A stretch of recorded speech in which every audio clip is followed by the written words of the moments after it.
You're listening to the Multifamily Marketwatch for Washington State. Apartment owners who need to know, trust HFO, the leading source for multifamily industry news around the state, from Puget Sound to the Tri-Cities. I'm Greg Frick, partner and founder of HFO Investment Real Estate. We're here today to talk with Quinn Posner. He's the founder and lawyer at Northwest Landlord Solutions. They are a landlord-tenant law firm in Clark County, specializing in landlord-tenant law in the state of Washington, but specifically Clark County. So, Quinn, thank you for taking the time to speak with us. Yeah, absolutely. Thank you for having me here. So I know there's been a lot of, since kind of COVID and we're coming out of it, there's been a lot, landlord-tenant law has been on kind of everybody's radar who's in the industry, but it'd be great to kind of get your take on some of the things we're seeing legislative-wise moving into 2023, specifically in Clark County and Washington. And, we kind of talked a little bit off camera about some of the things you hear in the state of Washington may not actually apply to, Clark County, but we'll kind of get into that some detail. But maybe give the audience who don't know you a little background on, Sure. how you got to this place, and maybe a little quick plug for Northwest Landlord Solutions. Sure. No, I appreciate that. So, as mentioned, my name is Quinn Posner, the attorney and the founder of Northwest Landlord Solutions. We only represent landlords. Okay. I've been an attorney in Clark County since 2001. Started as a prosecutor, cut my teeth with a lot of trial work, moved into the civil side. Then in 2013, I stepped into landlord-tenant law. Gotcha. So I've been building my landlord-tenant practice for the last 10 plus years, and have also been the legal advisor for the Clark County Rental Association for that period of time, and I continue to be so. You had mentioned changes that have been occurring, obviously, in landlord-tenant law in the state of Washington, which is codified under RCW 5918. So that is our Residential Landlord-Tenant Act, which is different than 5920, which is what we deal with mobile homes, or manufactured home communities. Right, so there's a separation there. Absolutely. And 5918 is where we've seen the lion's share of all of these changes. So I think that's what we need to focus on today. By way of a little bit of background, what's been going on with the legislative process. Prior to COVID, landlord-tenant law in 5918 was relatively stable. Yes. For decades in the state of Washington. However, once COVID came along, that changed. And there was supposed to be a soft landing coming out of COVID because, as you may recall, we dealt with a lot of not only federal moratoriums for a period of time, which have been struck down, but we were also dealing with state moratoriums and whatnot. Just to give you a little idea, 2021 is where we saw huge changes, and I'm sure that's been covered, and I know I've discussed that on some podcasts and whatnot. Right. Huge changes came out of the 2021 session. One of the main proponents of these changes has been Senator Patty Kuderer out of Bellevue. She's been one of the chief sponsors of a lot of these bills, and I believe she's the head of the Housing Committee for the Senate. Correct. It's in the Senate for the state of Washington. Correct. Okay. So we had a lot of those changes in 2021. Then we had a lot of changes. Well, I don't want to say a lot of changes, but we've had some changes in the 2023 legislative session as well. However, we have such a fantastic lobby, fantastic lobbyists that work for the industry. They were able to curtail a lot of the changes that were desired. So we saw a bunch of proposals coming out, and we were sending out notifications to people that owned in the state of Washington and Clark County, and it was like, holy smokes, of these. And we've seen this in a lot of states as we've got new legislatures, people in, offices in Salem and Olympia and probably Sacramento as well. There's a lot of bills that get thrown out. That doesn't necessarily mean it's law. So you've got to kind of track those as what actually comes. Was there amendments put in place? So that's good to hear that we were able to, maybe move the pendulum a little bit over to the, more center, I would say. Exactly. Yeah. And most of the bills that were introduced in this last session were killed. Okay. And one of the big ones was rent control. They tried rent control yet again in the state of Washington. They do it every year. That died again this year. So that's a huge victory. And what do you guys sense is the support getting?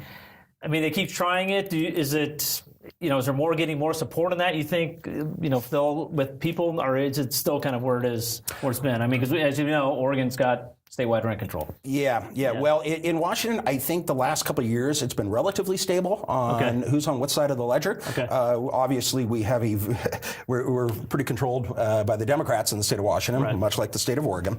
But fortunately, a lot of what the more progressive bills wanted, they weren't able to go forward with. So those are the ones you guys. Yes. Okay, got it. Okay. Yep. So one of the things we've seen that I know we wanted to discuss would have been Senate Bill 5197, and that change it made some changes in the eviction process, but not not a whole heck of a lot in the way of changes. Okay, and I'm actually going to let's get into this. So currently, the way things work in the state of Washington, and this is coming out of the 2021 session. Yeah. Prior to 2021, you had to serve a 14-day notice to pay or vacate if there was a non-payment case.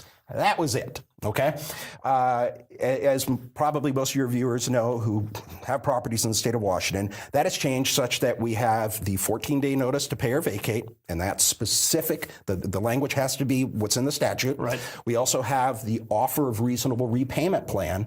We also had the eviction resolution pilot program notice. So there was 3 separate notices. That was statewide, right? That was statewide, right, okay. And there was 3 different notices. However, things were being handled differently county to county because the counties were coming up with their own standing orders, the way this stuff had to be handled. Got it. Okay? So how Snohomish County may have handled them at the court level is different than how Clark County was handling it. And I know those 2 counties were doing things a little bit different.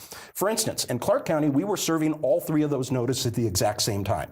And what those notices basically said was you can either pay or vacate within 14 days, or you can accept the offer of reasonable repayment plan, and there was certain criteria that was required within that repayment plan, or you can engage in the eviction resolution pilot program. You were delivering those all at once. We would deliver them all at once, where they weren't doing that in places like Snohomish County, where I believe they were requiring the offer of reasonable repayment plan first.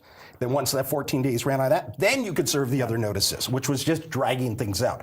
However, there was nothing in the statute that requires you to do all of those at once. Our court agreed with us and allows us to serve all 3 at the same time. Okay. So that is how everything's been processing effectively since November 1st of 2021, which is when Clark County effectively came out of the moratorium. Governor Inslee did have his bridge extension, but in order to take advantage of what he was allowing during that bridge extension, you had to have an operational rental assistance program in your county. We actually had a great one with Council for the Homeless. They were doing a fantastic job, probably the best job in the state of getting rental assistance funds out, but they didn't meet the Attorney General's definition of operational because their portal wasn't open 24/7, is my understanding, to accept applications. They would accept the amount of applications that they could handle, go through the shut down, go through those, and then once they were helped all those, then they would open back up. So it wasn't until November of 2021 that we got going in Clark County, whereas some other counties were moving in July of 2021. Wow. Okay. So anyhow, since July 2021, we've been operating with those notices.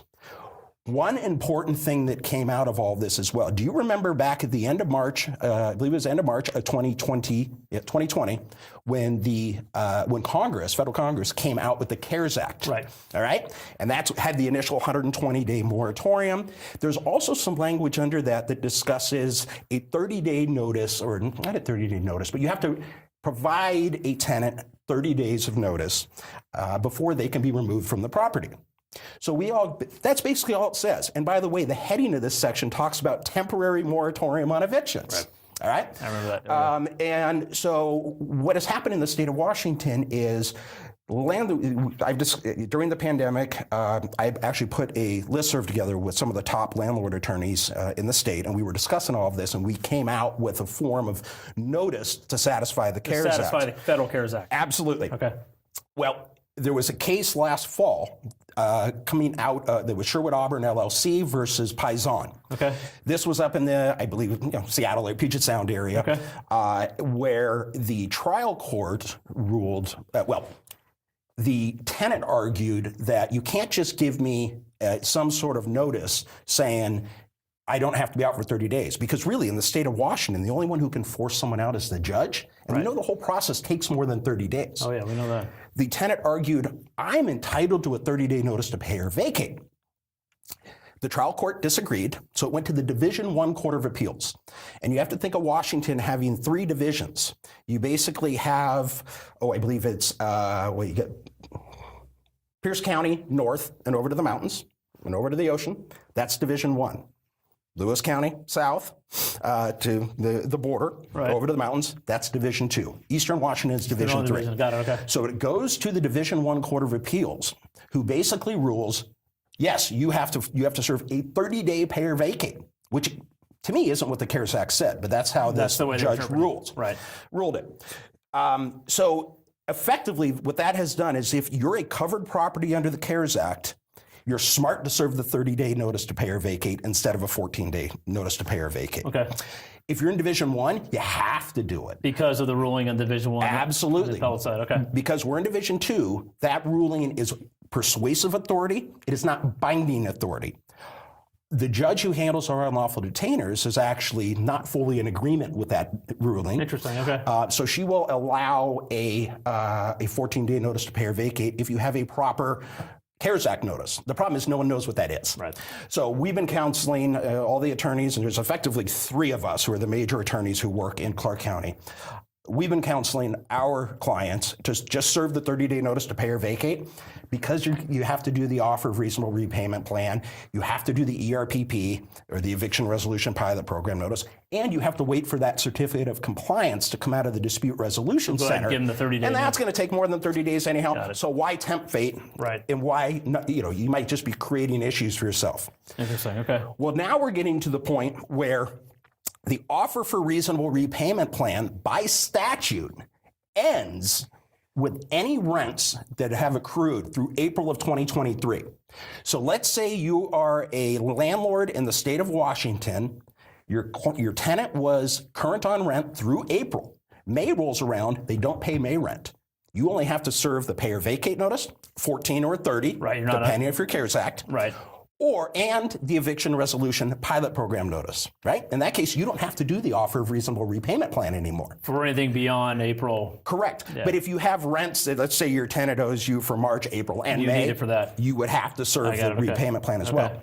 Now, the Eviction Resolution Pilot Program, by statute, sunsets at the end of June. Interesting. Okay. So that's gone. And I know there's been a question that the other statutes within 5918 that discuss what you have to do with your notices.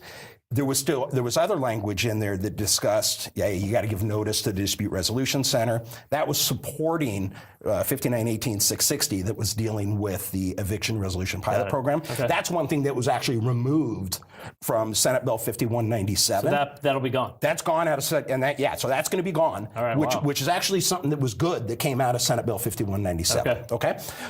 So the major takeaways are: come July 1st, no one has to do the ERPP or Eviction Resolution Pilot Program notices any longer. Through the whole state, or just throughout the whole state? It's done. Okay. Right. The offer for reasonable repayment plan, like I said, you don't have to do it unless you have rents through April of 2023. Right. Okay. Now, that is state law.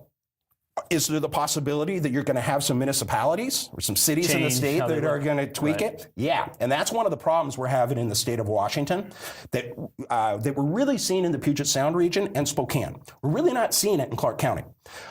So that is to say that you'll have cities, you could have Redmond versus Bellevue versus Seattle versus Tukwila, whatever it may be. They might have different notices that also have to go out. Right.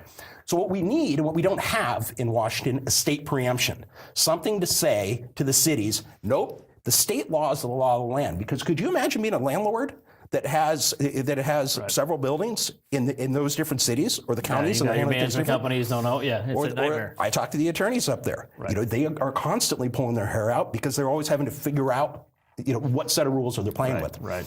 So effectively, where we will be come July, and if you don't have rents accrued through April of 2023, in Clark County, we're back to the way it was pre-pandemic, effectively. Okay, which is your pay or vacate notice. Okay. All right? But you're going to have to determine if you're covered property under the CARES Act. There's websites out there that'll tell you, but you should know, because essentially what a covered property is if you've got a Fannie or Freddie back mortgage, if you're accepting Section 8, some sort of federal benefits, right? Right. They put you under the building under the CARES Act. Correct. Yeah. Correct. Then you're going to have to make sure do the 30-day instead of the 14 pay or vacate, just to be safe. So are you having your people as a plan to have them do the 30, if in doubt, do the 30-day? What's kind of that's exactly what I'm saying. It's worth it just to give up the extra 2 weeks, especially when we were waiting for the certificate of compliance. Right. Because otherwise, my concern was always, if this eventually gets to our state Supreme Court, they may rule that nope, it's a 30-day, and then what does that say about all your prior evictions? And you've got problems. Yeah. What shocks me is I was convinced that the state Supreme Court, the Washington State Supreme Court, was going to review that decision. because things are being interpreted differently around the state, they denied discretionary review. So everyone's throwing their hands up. How could the state Supreme even Court, though you've got District 1 saying this, District 2 saying this, typically if there's enough activity, it may go to Supreme Court to overrule? Division 2 hasn't said anything. It's just local courts might be doing things. We have local courts in the state doing things differently, right? So we need some sort of, hey, what exactly is going on? Wow. But the state Supreme Court, in essentially a one-line denial, basically said, we're not looking at it. Done. Here's what we're looking at across the country. Okay. There was a court in Colorado that said, you know what, this stuff doesn't apply because the CARES Act is dead now. Right, it's over. And we know that President Biden just his declaration of emergency is gone, or a state of emergency is gone. Well, all of this is connected to that. So why is the CARES Act even an issue any longer? But it is because of legislative drafting. Right. I still look at it and wonder, where does it say that this is permanent? The whole title of it is Temporary Moratorium on Evictions. So with the CARES Act gone, and we have different, so from an owner standpoint, our clients coming in, I mean, definitely need to get legal counsel when you're dealing with this stuff. It's going to depend on what region or what county you're in within the state of Washington. Correct. And correct. And how the the individual judges are handling things, and how the our standing orders, because we have standing orders in each county that was required to basically spell out, here's how the process is going to work in this county. Okay. And is there legislation in the works in Olympia that's going to try to normalize this, or is it still not right now? Really? Not right now. And I think one of the reasons why you're going to see that, not to get on my political soapbox too much, that's right. We're here for that. So that's okay. Much like Oregon, in the Portland metro area, our politics in Washington are driven by the Puget Sound region. Right. Right. And so you have people who don't want to give these sorts of things up because it's adding to tenant protections. Right. Because to a lot of these people, landlords are evil people, and they've got the monocle and and whatnot. Which brings me also to something that changed in the 2021 session that we're seeing an impact of, and it could be a good thing, but there is right to counsel for low-income tenants. Right. It used to be we didn't have that, and I can understand why that's been put in place, because there was a lot of tenants who came into an eviction case. They didn't know what they were doing. They didn't know if they had defenses, so they wouldn't show up. So now you have right to counsel. So now if they qualify, they have right to counsel. And in Clark County, I see that I think it's been a decent thing, because we have our local housing justice project, and they can be good attorneys to work with. We can hammer out deals. They get rental assistance. We may agree, hey, back rent gets paid, and the next 3 months get paid. Those sorts of things, and everybody's happy. What I understand coming out of the Seattle area is we have what's called Northwest Justice Project out of the Seattle area. They can be aggressive in their tenant representation, and we do have a couple of them too that I deal with regularly down in Clark County, who can be somewhat aggressive, but have good working relationship with them. Got it. Okay. The other thing we're seeing now is the King County Bar Association Housing Justice Project. They have put together a post-writ team. So this means after we have our writ of restitution and a lockout scheduled, they try to then get involved at that point and unwind everything that's happened. After all the process has gone through. Yep. But before the sheriff gets there. King County. No, they're spreading out throughout the state. Oh boy, okay. I've had them get involved in a number of cases after we had a judgment and a writ in Clark County. I know they've opened a satellite office in Spokane. So how do the judges like that? I mean, I haven't spoken to the judge about any of our judges about it, so I can't really say how they feel about it. I think most judges are going to say, well, if there's a legal argument here, I'm going to listen to the legal argument, as a judge should, right? Right. But we've gone through all the process, and then all of a sudden. Yeah, I don't know what any personal feelings may be. For me, I would feel it's inappropriate to discuss that with them, right? Because it's we're on different sides of the sides of the argument. I understand. So there was a couple other little changes, the type of thing that we are seeing in the state of Washington. For instance, on a non-payment case, and most of our issues is dealing with non-payment. Right. Your other ones, 10 days, comply and vacate, those sorts of things are pretty standard. But it used to be that if a judgment, or if an unlawful detainer for non-payment is filed, we had 5918-410. And what 5918-410 basically said is, hey, up until basically the moment of the hearing, if a tenant can pay off the rent as owed, plus court cost, but not attorney fees. Court cost. Correct. So a filing fee, process server fee, and pay what's owed restores the tenancy. Okay. Up to the day of court. Correct. Basically up to right before the judgment's entered. Okay. And then there was another subsection of 410 that stated that after a judgment is entered, a tenant has 5 court days in which to pay off the amount of judgment. Okay, and then that would be that would restore the tenancy. That's been amended in the most recent session. That still says 5 court days, but it says, but if a tenant is able to come up with some sort of financial assistance from government or a nonprofit entity, then they get up until the moment of the lockout, essentially. Right? Do they got to show proof that they're in the queue on that? Yeah, they have to have a pledge. Okay. And if they get it before the sheriff comes out and physically removes them, then it restores the tenancy. And does the pledge have to be for the full amount? It would have to be. It has to be for basically the amount of the judgment, and if you bleed over into another month, for that month as well. I got it. Okay. Everything that's due up until that point. So that's something that's new. It also would include a $75 late fee. In the state of Washington, a judge and an unlawful detainer cannot award any more than $75 in a late fee in totality. Completely. Correct. Okay. Doesn't mean the tenant doesn't owe it to you, and you can go get it through other means, security deposit, collections, whatever. Can do the judgment.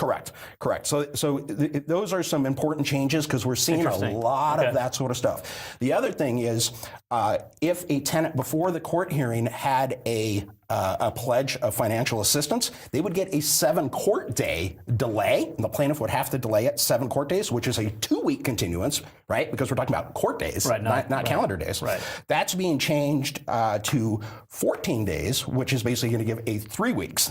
Going to give 3 weeks with a pledge, if they have the pledge of financial assistance. And then it's a question of what the pledge is. Right.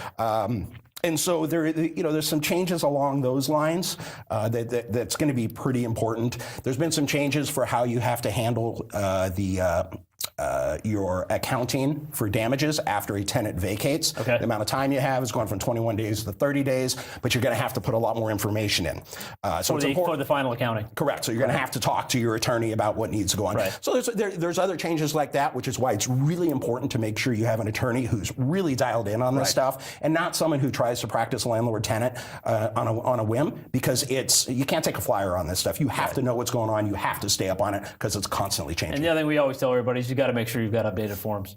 I mean, you've got. Absolutely. I mean, if you're not using the most recent, there may be some change in the statute. It's just going to get you in trouble. So. Yep, I can't tell you the number of times I've had clients come in, normally mom and pops, who will say, "Hey, look, I've done a great job. I didn't need you to do my notices, and I got the certificate of compliance out of the Dispute Resolution Center. Will you file the eviction for me?" And I look at them and say, "I can't do it. You've used the wrong form. The DRC doesn't look at these other ones. They're just handling the mediation if the tenant wants to engage." Wow. So yeah, very important that a landlord, has a good attorney, knows the law. This is a business. It needs to be treated like a business. And the one thing I've always tell a lot of the mom and pops is be friendly with your tenants, but don't be friends with them. Because a lot of times they're going to walk all over you if you give them the opportunity. That's a good piece of advice. Well, I want to thank you for taking the time to kind of enlighten. I think the big thing for owners, especially with Clark County, is there are different laws in different states and even in different, judicial jurisdictions in the state of Washington that you need to get good representation, which you're very well versed in. I want to thank you too for all the advocacy work you're doing and trying to get some, I don't want to say normalization, but more clear direction, because I think when we talk to management companies and owners, we may not agree with everything, but it's the constant changing in the things that it's without a set part of rules, it's really tough to manage. Yeah. And so it puts a lot of onus on the owners and management companies. So thank you for everything you're doing down in Olympia.